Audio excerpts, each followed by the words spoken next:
Vampiro, el nombre que se le da a una criatura que se alimenta del líquido vital de otros seres vivos incluyendo los humanos y que en la mitología que data desde el antiguo Egipto y otras culturas ancestrales, son descritos como seres con habilidades sobrenaturales como increíble velocidad, una fuerza descomunal y que son sensibles a la luz del sol, y también se les pinta en películas como seres con gran belleza que encanta e hipnotiza a sus víctimas, y que solo se puede acabar con ellos con fuego, estacas de madera en el corazón, agua bendita, decapitándolos o con ajos. En 1897 estos seres obtienen una enorme fama gracias a la novela Drácula de Bram Stoker, basada en un personaje real. Vlad III, príncipe de Valaquia, fue un monarca gobernante rumano del siglo XV, también conocido como Vlad Tepes o Vlad el Empalador. Conocido por su extrema crueldad contra sus enemigos, el nombre Drácula significa hijo del dragón y proviene de su padre, Vlad II, que fue miembro de la Orden del Dragón, una orden de caballería que combatía a los otomanos. Por ello, Vlad II fue conocido como Drácul, y su hijo heredó el apellido Draculea o Drácula. Usaba métodos brutales, ganándose el apodo de El Empalador, por su método preferido para ejecutar a sus enemigos, el empalamiento, y se contaba que en algunas ocasiones hacía rituales después de ganar una batalla, y frente a su pueblo él bebía la sangre de sus enemigos. A pesar de su crueldad, en Rumanía es considerado un héroe nacional. Por su lucha por mantener la independencia de su pueblo, esta leyenda fue lo que inspiró a Bram Stoker para escribir su novela Drácula, y al pasar el tiempo, en diferentes partes del mundo se crearon cultos que practican este hábito hasta nuestros días. Pero, si te dijera que los vampiros sí existen, ¿lo creerías? Por esta razón hoy traigo unas historias de personas que han sido testigos de supuestos vampiros.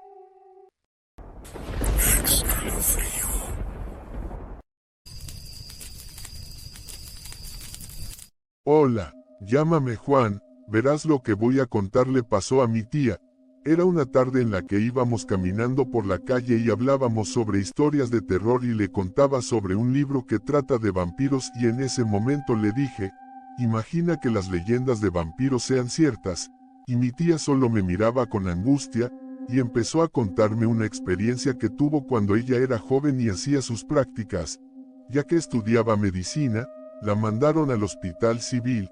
hacia una área que en ese tiempo se estaba remodelando donde están los estacionamientos actualmente, y en ese momento ella le pidió a unos compañeros que la acompañen ya que el lugar estaba solo y no había luz, y le daba miedo y ya siendo 3 se animaron a entrar, y cuando ya estaban dentro,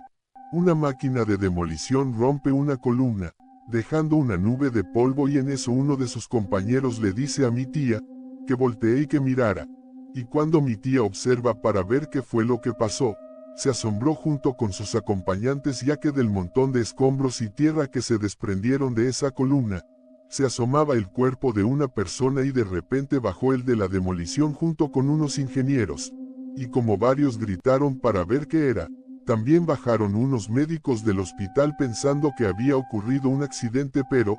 todos se quedaron impactados por lo que veían. Ese cuerpo era de una mujer. Mi tía contaba que traía puesto un vestido que parecía de una época muy antigua de tipo velo, como los que se muestran en películas de la época de Jesús. Era de color azul cielo y los médicos al examinar el cuerpo se quedaron asombrados porque su rostro era muy hermoso y esta mujer aún conservaba su piel suave, tersa y delicada con color rosado en sus mejillas, y decían que esto era imposible, y al momento de examinar sus ojos, estos eran de color azul cielo muy hermosos, como si estuviera dormida, y cuando revisaron más a fondo a esta mujer, vieron que tenía un crucifijo grande clavado en el pecho, y en ese momento fueron por un sacerdote de la iglesia del templo de San Miguel ya que se encontraba al lado de ahí. Y cuenta mi tía que como en 10 minutos llegaron unos sacerdotes vestidos con sotana y al ver a este cuerpo, los sacerdotes pusieron un gesto serio y frío y solo hablaban entre ellos, y de inmediato empezaron a envolverla con un papel metálico, parecido al papel aluminio, y unos minutos después llegó el cardenal preguntando si lo habían tocado, a lo que unos respondieron que ya lo habían examinado, y el cardenal enojado dijo que no tenían que haber tocado a la joven y le pidió a todos los presentes que no se hablara ni se supiera nada de esto, y los sacerdotes hablaban con el cardenal y a este cuerpo solo lo llamaban la joven, y que ya la había pedido el Vaticano para su conservación y que el mismísimo Juan Pablo II la había pedido. Esto pasó en el año 1984, mi tía en ese entonces tenía como unos 18 años y el cardenal les pidió a todos que no hablaran de ella, porque al hablar de ella, era como darle energía a la joven y que a mi tía y sus compañeros que estuvieron más cerca al momento de verla eran susceptibles a la joven, y les pusieron unas cruces pequeñas de madera, ya con amenazas les dijeron que si contaban algo, no les darían su cédula profesional. Ya cuando la tenían envuelta, la metieron en una caja especial, de un material parecido al cristal, que parecía que tenía refrigerante, y se la llevaron en un helicóptero. Cuando todo terminó, mi tía al volver a casa, solo se lo comentó a mi abuela, y que a los doctores y trabajadores de remodelación que fueron testigos, los cambiaron al día siguiente, y después de tanto tiempo me lo contó a mí. En cuanto me contó esto me puse a investigar buscando noticias y archivos de ese lugar y del año que pasó esto, pero no encontré nada. Debido a esto los primeros días no pude dormir bien, pensando en el asunto. Y fue cuando ella me comentó esta historia.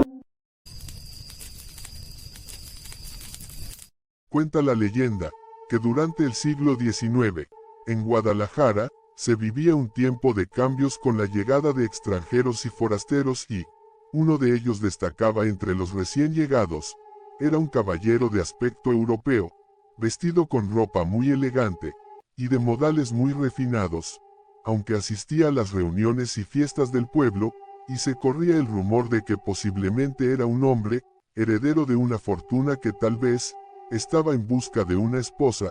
Extrañamente nunca se le veía platicar con nadie, ni siquiera con las jóvenes en busca de ser desposadas, y eso le empezó a llamar la atención de todos, ya que era muy frío y distante con las personas y tenía costumbres y actividades raras,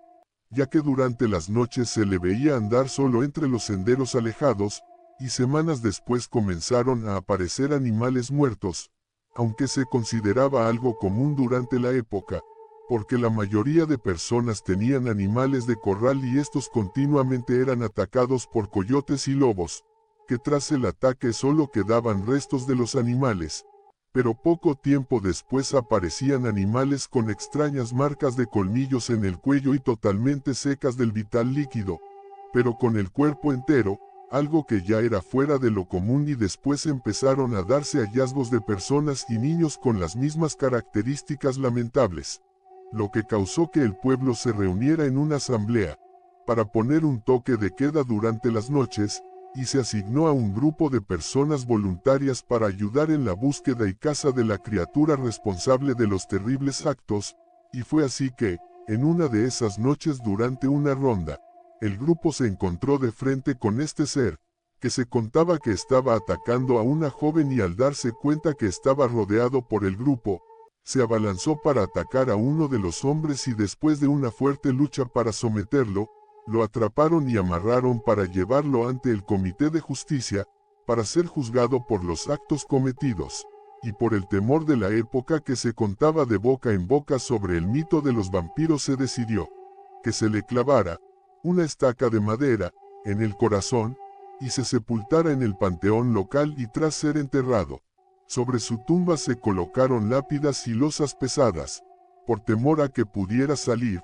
Pero los días pasaron, y el pueblo custodiaba la tumba del infame hombre, y tiempo después, al lado de la tumba comenzó a brotar un árbol, que crecía frondoso, y se decía que era debido a que absorbió la energía del vampiro, y ese árbol luce fuerte y sano hasta nuestros días. Se dice que si la tumba termina de romperse por completo, o que si el árbol se seca, el vampiro volverá a la vida y saldrá, para continuar con su macabro plan. Pero lo que es cierto, es que se cuenta, que al caer la noche, si te acercas a esta solitaria tumba y le pones atención, De repente te envuelve una oscura energía pesada, y puedes ver como una presencia espectral sale de la tumba y te observa, para después vagar sin rumbo, dejándote con la sensación de un miedo indescriptible.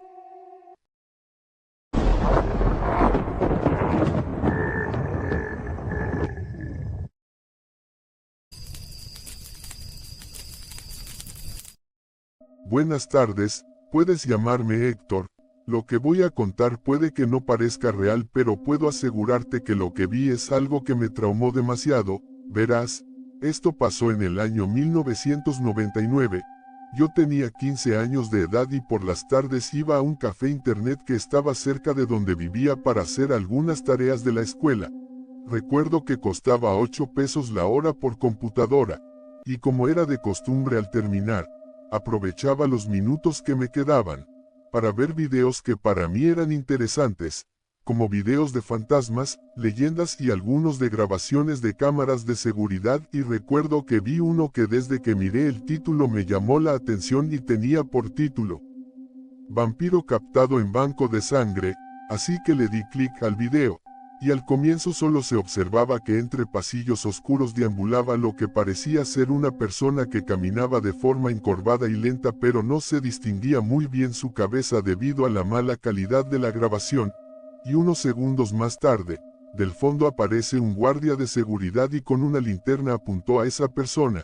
y en ese momento me quedé helado, pues lo que se veía era una criatura tipo humanoide, pequeña, sin ropa y tenía una piel sin arrugas muy blanca y pálida. No tenía cabello y de su boca le escurría lo que parecía ser sangre, y la presencia del guardia paralizó a esa criatura, y en ese momento el guardia le apuntó con una arma, y empezó a disparar dándole varios tiros certeros. Pero lo que más me impresionó fue que esa criatura seguía de pie, como si nada le hubiera pasado, y en ese instante la criatura hizo unos movimientos muy rápidos y creo que logró escapar porque esa cosa salió de la escena y el guardia seguía apuntando y se le notaba nervioso y la grabación terminó ahí. Lamentablemente el video no tenía sonido y debido a la época no era muy nítido,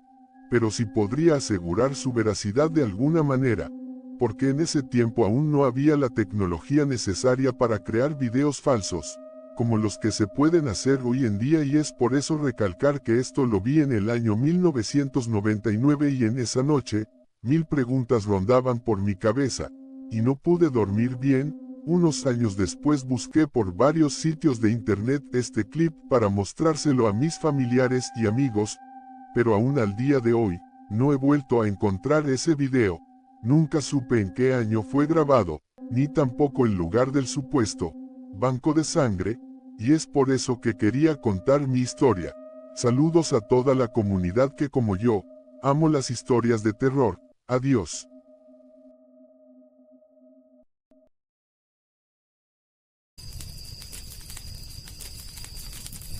El vampiro de la estación del metro Barranca del Muerto. Desde hace años se cuenta entre los trabajadores y usuarios del metro sobre encuentros con un supuesto ser de apariencia de un hombre de avanzada edad, elegantemente vestido con ropa antigua tipo aristócrata, con rasgos europeos, delgado, de piel pálida y muy alto, con una estatura de 2 metros aproximadamente. Algunas personas que han tenido la mala suerte de encontrarse con este ser cuentan que por las noches, cuando los vagones ya van con poca gente, una presencia imponente se acerca sigilosamente, y con una sonrisa fingida y una voz amigable, profunda y cavernosa, les ofrece ayuda para acompañarlos, o les pregunta la hora, y los que responden y aceptan, al poco tiempo sienten un mareo extraño y se desmayan para después despertar tirados en los vagones o en los andenes desconcertados, y con marcas de colmillos en el cuello, y la confusión de no saber qué les pasó, y con un cansancio como si hubieran hecho mucho ejercicio acompañado de una sensación de mucha sed. Siendo encontrados por los policías del metro, otros cuentan que tiene unos ojos sombríos y oscuros, y cuando lo miran de frente, tiene una mirada profunda e hipnotizante, y de repente sus ojos se encienden de un color rojo brillante y al poco tiempo, sienten un cansancio fuerte y pesado que da mucho sueño. provocando que se queden profundamente dormidos en los asientos y tiempo después despiertan en una estación alejada de su destino, como si les hubiera robado toda su energía. Y también se cuenta que los policías de esta estación han visto a este ser moviéndose con una velocidad y agilidad impresionante para su edad y tamaño, solo para después desaparecer dentro de los túneles, y todo esto pasa casi siempre cerca de la medianoche. Es por eso que los trabajadores de limpieza y policías evitan estar solos en esa estación a esas horas. Pero el origen de este vampiro supuestamente data del siglo pasado. Se cuenta que era un aristócrata que vino a México de Europa, y a su llegada se le relacionaba con algunos hallazgos de personas sin el líquido vital, tirados en las barrancas, desde tiempos pasados, cuando aún no se construía el metro. Próxima estación. Barranca del Muerto. Prepare su descenso. Por su seguridad, ninguna persona deberá permanecer aún. Con estas historias, podríamos replantear la existencia de estos seres, que tal vez sigan causando temor incluso por las próximas generaciones. Espero que te haya gustado. Suscríbete, activa la campana, dale like y comparte, para ayudarme con este proyecto. Puedes comentar lo que te gustó y lo que no, para estar en contacto, y recuerda seguirme en las otras redes. Muchas gracias por ver el video, hasta pronto.